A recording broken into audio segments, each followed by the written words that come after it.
Hello guys everyone, আজকে আমরা এসেছি জ্ঞান valley park.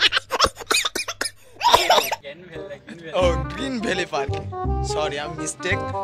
By the way, এদিকের ওয়েদারটা অনেক সুন্দর, চারিদিকে ঝকঝক করছে। আমার সাথে আছে আমার cameraman. Hello cameraman, look at me. Oh my god! সে এখন ছবি তোলা নিয়ে ব্যস্ত, আর আমি ঘোরাঘুরি নিয়ে ব্যস্ত। এইদিকে ওয়েদারটা কত সুন্দর তা আপনারা না আসলে বুঝতে পারবেন। অস্থির লেভেলের সুন্দর, দেখবে এটা কত সুন্দর, মানে চারিদিকে ঝকঝকা ফকফকা, সাথে সবলাই ঘুরতে পারে। আর আমার ভালো লাগে, কার কার ভালো লাগে আমি জানি না, তাই ছেলেও আইছে। হ্যালো,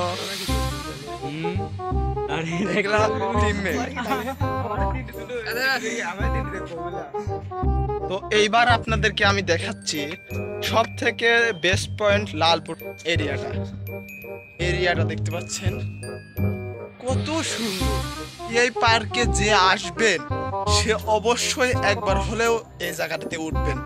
আর এখানে আছে নাগরদোলা, ওই যে নাগরদোলা, অনেক সুন্দর পরিবেশ, মনোরম পরিবেশের মধ্যে এখানে আছে একটা আবর্জনা ফেলার ডাস্টবিন। কারণ যদি কেউ এখানে এসে ডিজাইন করেন, মানে থুতু কিংবা কাশি হাবি যাই ফেলেন, তাহলে ওই ডাস্টবিনে ফেলেন, কারণ পরিবেশটা দূষণ হয়। এখানে বিভিন্ন চত্বরের মানুষ আসে এই জন্য। ওইদিকে বুলেট ট্রেন, ওইদিকে নাগরদোলা, আরো কত কি ভাই, এখানে আসলে বুঝতে পারবেন। এইবার উঠছি নাগরদোলায়। ভালো লাগে নাগরদোলা, তুলবেন না। এই যে নাগরদোলা, ওই জায়গায় টিকিট কাউন্টার সব উঠতেছি আমরা।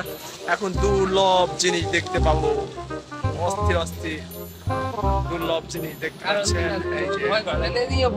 ভালো লাগছে, দেখছেন? আমি প্রথম ভয় পাইনি, তো আমি কইছি রানী খুব ভয় পাইছে। ফার্স্ট টাইম নাগরদোলায় উঠছি, নিচের দিকে নামতে লাগলে তখন বেশি ভয় লাগে। সেই লাগছে। জোরে নামবি নাকি ধরিস?